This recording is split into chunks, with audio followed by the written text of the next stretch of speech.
Assalamualaikum warahmatullahi wabarakatuh. Halo semuanya, perkenalkan nama saya Ihsan Rahman dari kelas R1G dengan NPM 202414500382.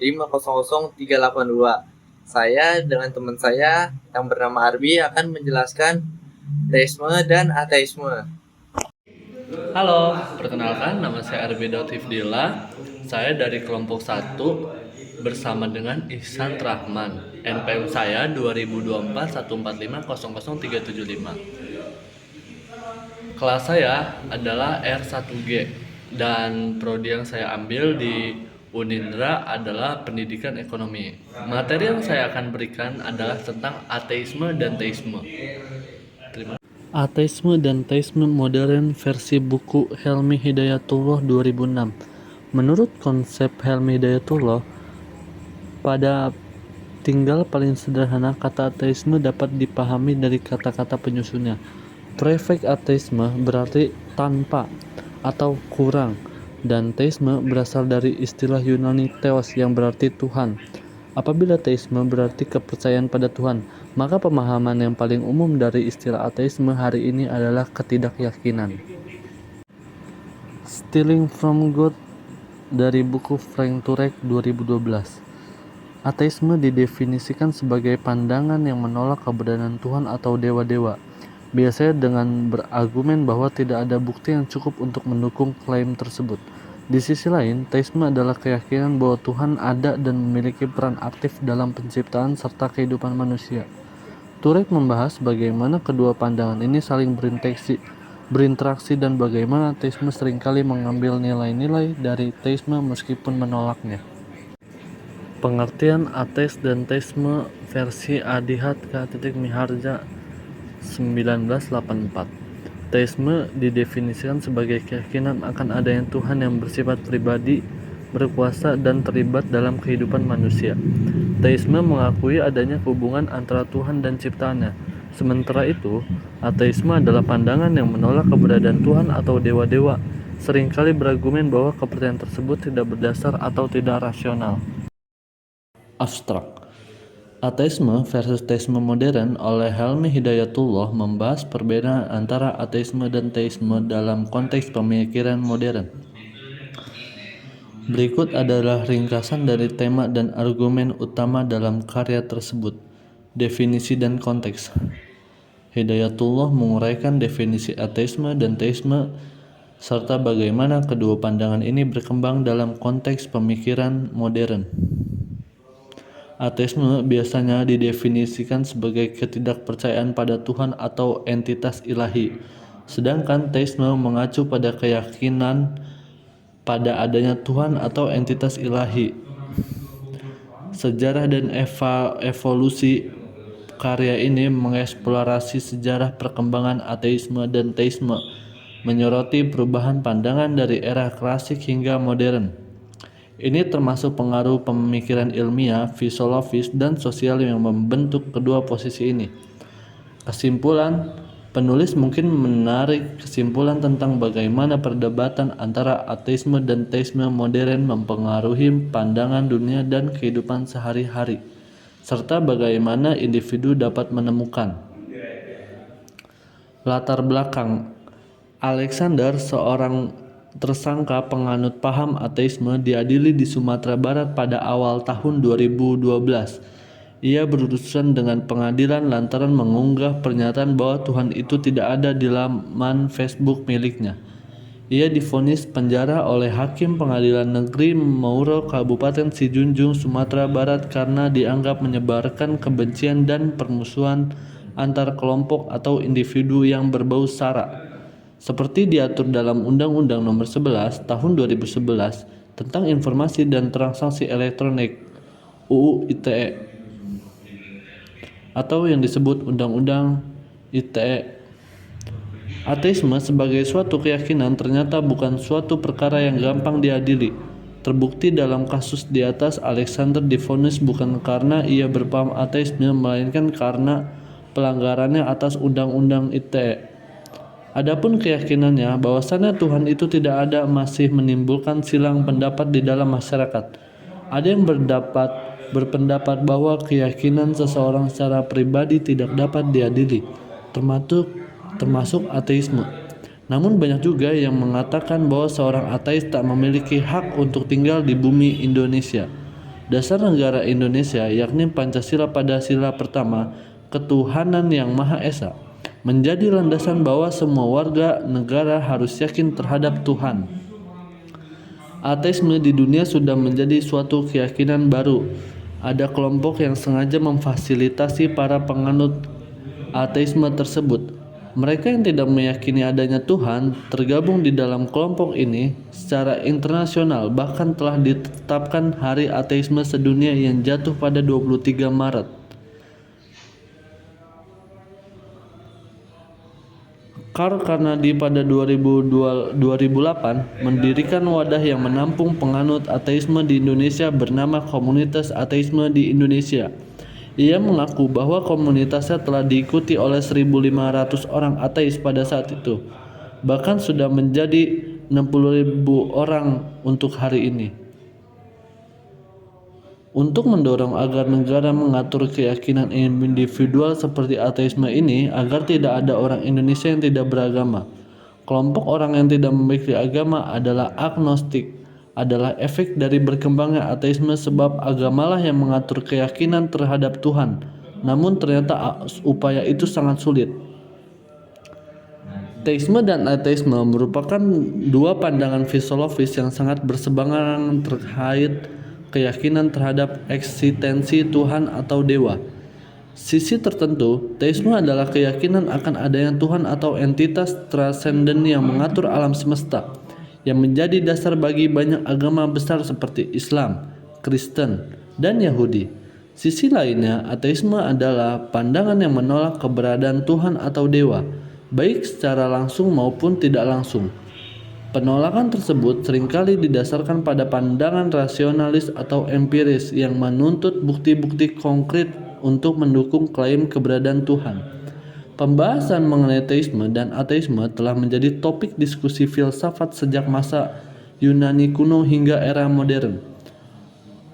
Para filsuf dan pemikir dari berbagai aliran seringkali mempertentangkan kedua pandangan ini dalam kerangka argumentasi yang melibatkan kajian metafisika, epistemologi, hingga etika. Makalah ini mencoba menguraikan secara singkat pengertian teisme dan ateisme. Demikian juga efek yang dapat ditimbulkan oleh kedua keyakinan tersebut. Video ini memuat tentang alasan filosofis, sosial, dan psikologis yang mendasari kedua pandangan tersebut. Selain itu, kita juga perlu mempertimbangkan berbagai argumen yang diajukan baik oleh teolog maupun oleh para filsuf ateis untuk memahami lebih dalam perdebatan di antara ateisme dan teisme. Rumusan masalah. Dalam adanya pandangan berbeda antara teisme dan ateisme adalah suatu filosofis dan teologis maupun kepercayaan dalam konsep Tuhan.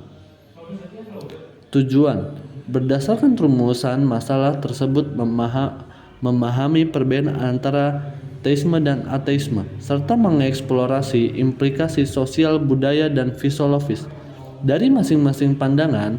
Maka tujuan penulisan video makalah ini adalah untuk menjelaskan atau mendeskripsikan perdebatan konsepsional teisme dan ateisme secara filosofis, sosial, dan psikologis. Kajian teori. Yang pertama, dimensi manusia. Di sini berisi teori tentang dimensi manusia, yakni rohani dan jasmani atau fisik dan psikis. Yang kedua, manusia dan Tuhan. Di sini berisi teori tentang manusia dan konsepsi tentang Tuhan, mulai dari kepercayaan tentang ketuhanan yang serta tunggal hingga jamak, serta ketidakadaan Tuhan. Yang ketiga, kebutuhan manusia. Di sini berisi teori tentang kebutuhan manusia, diarahkan untuk menjawab mengenai kebutuhan jiwa manusia akan agama. Solusi permasalahan. Setiap manusia memiliki keinginan. Setiap keinginan manusia tersebut dapat diraihnya sendiri, namun tidak jarang membutuhkan bantuan pihak lain. Keinginan manusia sangat beragama, bahkan tidak dapat dihitung jumlahnya. Namun demikian, keinginan manusia itu dapat diringkas menjadi dua, yaitu kebutuhan hidup dan jalan keluar dari tantangan hidupnya. Semua manusia memiliki kebutuhan dan bahagia. Adapun tantangan adalah macam kesulitan yang dihadapi manusia. Kadang-kadang tantangan tersebut terbentuk ancaman baik terhadap hidupnya maupun miliknya, misalnya harta benda.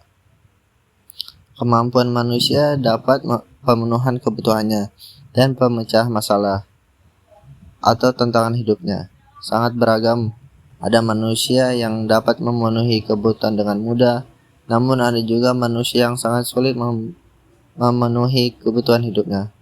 Orang-orang kaya sangat mudah memenuhi kebutuhan hidupnya. Sebaliknya, orang fakir sangat sulit memenuhi kebutuhan hidupnya. Bagi seorang yang tidak menemukan cara untuk dapat memenuhi kebutuhannya, seperti orang lapar yang tidak memperoleh makanan, maka ia membutuhkan bantuan dari luar dirinya. Jika tidak ada seorang pun yang dapat membantunya, maka ia mengharapkan kekuatan maha besar untuk dapat memberikan makanan. Demikian pula, ada yang memecahkan masalahnya sendiri, namun ada juga yang gagal memecahkan masalahnya. Jika seorang berada di tengah hutan dan sedang berhadapan dengan harimau yang siap menerkam dia, sedangkan di sana tidak ada orang lain yang dapat menolongnya, maka ia pasti berharap dan kekuatan maha besar untuk dapat menolongnya. Harapan manusia untuk memperoleh bantuan dari kekuatan maha besar tersebut adalah konsep tentang ketuhanan. Dalam perkembangan teori-teori tentang manusia dan Tuhan dikenal konsep teisme dan ateisme. Metodologi. Makalah ini merupakan hasil penelitian dengan menggunakan pendekatan kualitatif. Penelitian tersebut menggunakan metode library atau kajian perpustakaan. Metode tersebut dilakukan dengan menelaah sumber-sumber bacaan berupa buku dan artikel dari jurnal ilmiah. Metodologi ini dirancang untuk memberikan pemahaman yang komprehensif tentang teisme dan ateisme, serta dampaknya dalam masyarakat. Dengan pendekatan yang sistematis dan terstruktur ini diharapkan penelitian ini dapat memberikan kontribusi yang berarti dapat diskusi mengenai dua pandangan yang berlawanan ini. Saran, di tengah perbedaan yang ada, dialog penganut teisme dan ateisme menjadi sangat penting dengan saling mendengarkan dan menghargai pandangan satu sama lain. Kita dapat membangun masyarakat yang lebih inklusif dan harmonis. Akhir penutup. Dalam penutup video ini dapat disimpulkan bahwa perbedaan antara teisme dan ateisme merupakan salah satu isu fundamental yang harus terus berlanjut dalam masyarakat kita.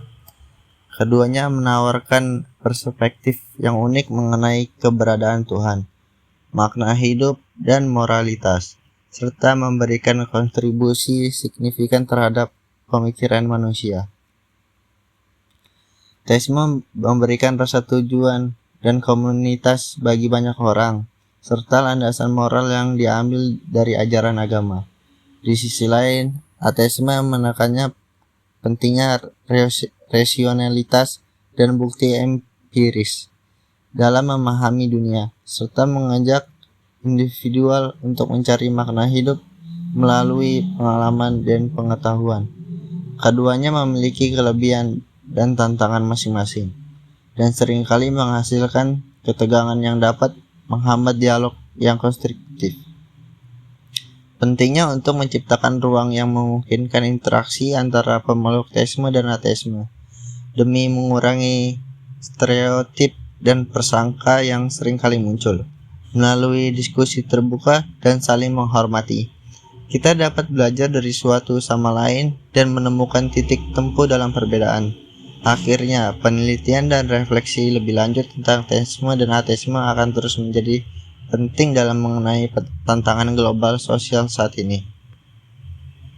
Perspektif kita dan membangun masyarakat yang lebih toleran dan inklusif. Dialog yang konstruktif antara kedua pandangan ini akan menjadi kunci dalam menciptakan harmoni dan saling pengertian di antara lain.